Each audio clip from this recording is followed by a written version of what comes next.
Fala pessoal, eu sou o Renan do canal Teoria em 5 e hoje eu vou explicar para vocês um pouquinho mais sobre balanceamento, tá?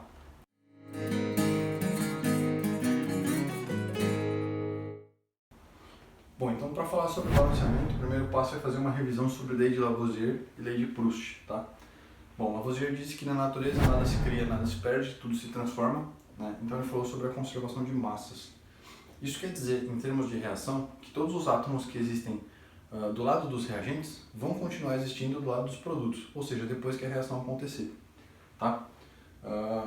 Proust também percebeu que as substâncias possuem proporções definidas. Isso quer dizer que, independente da massa ou volume de uma substância, a proporção dos átomos que a compõem é constante, tá? Por exemplo, se eu pegar 1 kg de água ou 10 kg de água, a proporção de hidrogênios e oxigênios nessas duas massas é constante, é a mesma, tá bom? Bom, agora falando sobre um pouquinho da notação, eu coloquei 4 exemplos aqui para a gente entender quantos átomos existem de cada elemento químico por molécula, tá bom? Então, no caso do NaCl, por exemplo, existe apenas um sódio e um cloro, tá? No caso do HNO3, olha só, esse número 3 ele se refere apenas ao oxigênio, tá? Então eu tenho um hidrogênio, um nitrogênio e 3 oxigênios por molécula, tá? Nesse exemplo do ácido sulfúrico, que é o H2SO4, eu escolhi pegar 2 moléculas, tá? Por molécula nós temos 2 hidrogênios, 1 enxofre e 4 oxigênios, tá? Então se eu pegar 2 moléculas, eu vou ter o dobro de tudo. 4 hidrogênios, 2 enxofres e 8 oxigênios, tá? Bom, já no caso do Ca3PO4,2, reparem que a estrutura PO4 ela se repete 2 vezes, tá? Isso quer dizer que eu vou ter 2 fósforos e 8 oxigênios por molécula, tá? Bom, e 3 cálcios, tá? Bom, então para fixar esse conteúdo, eu preparei aqui um exercício, né? Faça o balanceamento da reação de combustão do octano. Então eu já coloquei a reação esquematizada aqui, né? E para preencher ela, nós vamos ter que levar em conta a quantidade de átomos de carbono, hidrogênio e oxigênio do lado dos reagentes e a quantidade de carbonos, hidrogênios e oxigênios do lado dos produtos, tá?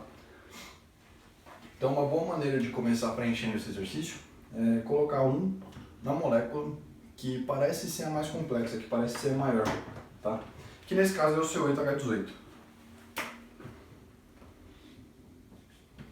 Bom, reparem que quando eu coloquei 1 de C8H18, eu já defini a quantidade de carbonos que deverão aparecer do lado dos reagentes.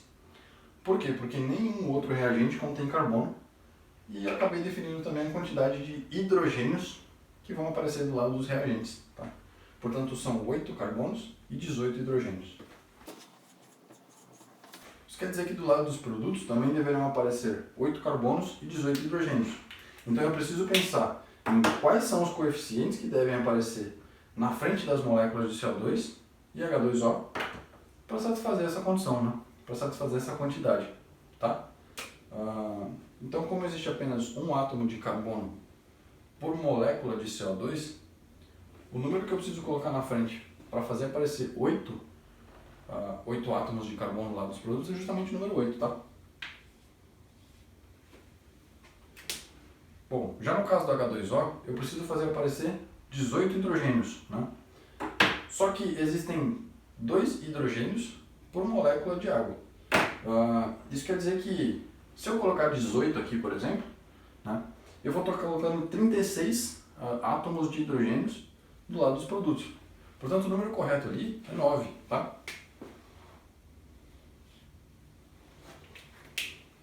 Dessa maneira, a quantidade de carbono e hidrogênio do lado dos reagentes e do lado dos produtos está igual. Falta agora definir a quantidade de moléculas de gás oxigênio que eu vou utilizar do lado dos reagentes.